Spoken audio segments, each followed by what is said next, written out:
best friend in 4th grade was John O'Leary. But at the end of the school year, John and his family moved back to Ireland. I didn't see John again for 10 years, not until 1974 when we were both 20. I was home from college working on my family's dairy farm in Connecticut, and one day up the driveway, John came.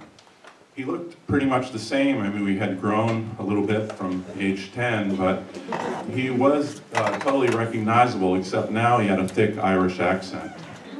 We sat and talked on the porch, and it was amazing. It seemed like we hadn't been apart at all. It was just very easy and comfortable to talk to him.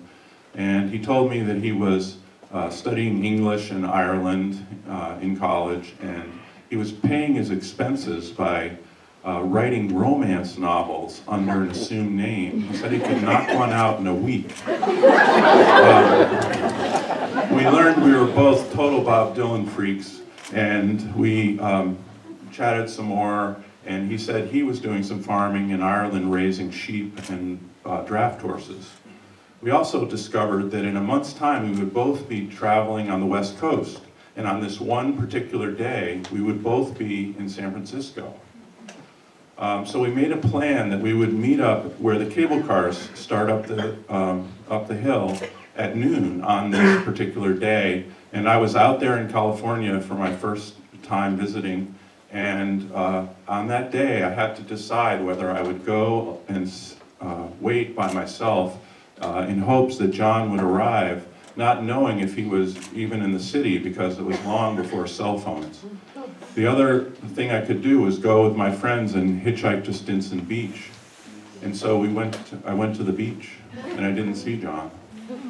The years went by, and I had his address, but I lost it when I moved around, and I kept thinking about John and wishing I could reach him, but I thought, how can I find one particular John O'Leary in all of Ireland? So I moved to New Hampshire, and the years went by, and finally in 2012 in the summer, I thought maybe I know enough about John to search for him on the internet. So I put in everything I knew about him, and I hit search, and I got 2 hits.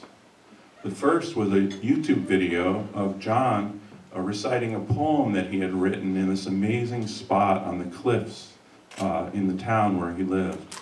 There was a spot where the rock of the high cliff had been cut, and the sea came back in, and it was a really deep sort of chasm there. But out on the far end, there was a land bridge that crossed across that gap in deep crevice. And John was standing there, and he looked a little different now. We were both almost 60. He was bald on top, and he let the hair on the sides grow really long and wild. And he had a really scraggly beard. But he moved and talked just the same. I had finally found my long-lost friend. The second hit was his obituary. John had died 2 weeks before when his sailboat had capsized off the coast. I looked at the screen, and I just couldn't believe that after 38 years, I had chosen that moment to finally do my search. And in 1 second, I found and lost my friend again. I just looked at the screen, and I decided I wanted to go to Ireland and find the town where he lived and try to find that spot where he recited his poem. But it wasn't until 4 years later, in 2016, when my wife Mary and I were going to our niece's wedding in London, and at the last minute, we decided to go to Ireland as well. So after the wedding, we flew from Heathrow over to Cork Airport. We rented a car, and we drove to the southwest corner of Ireland, where John had lived, to the little town of Aliez. We arrived just around dusk, and the only place that we could get a meal was the pub, of course. And so we went in and we asked if anyone remembered John. And a number of people said they did, and we asked, could they tell us where he had lived?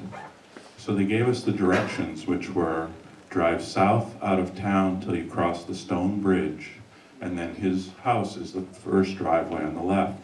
So the next morning we drove and crossed the bridge and parked, and we walked up the long driveway in a cold rain, and we found the little stone cottage overlooking the sea where John had lived.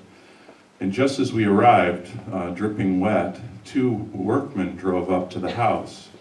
And they said, it's amazing that we meet you here because this house has been empty for 4 years and we're just here for the morning.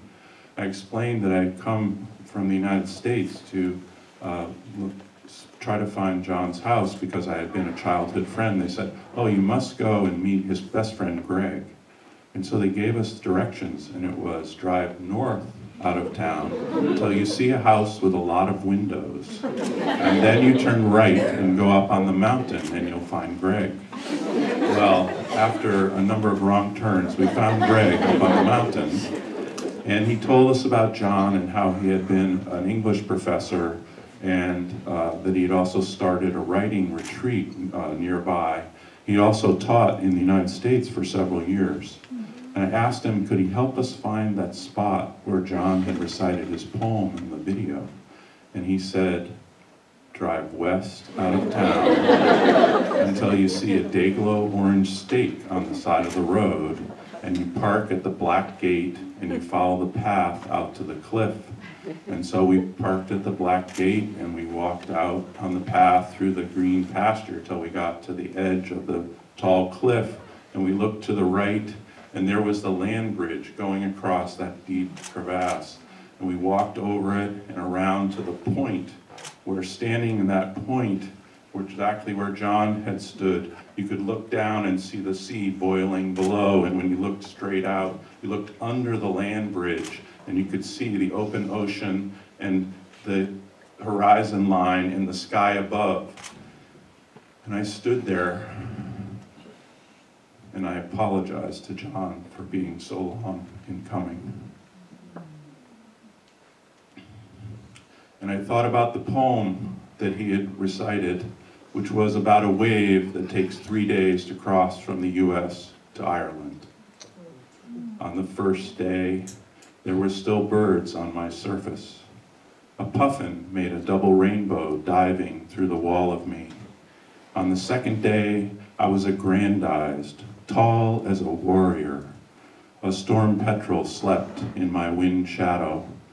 On the third day, breaking in a blizzard of gulls, I am the world before color. I am a form of the wind. I am your heart's thunder and your broken mind. Thank you.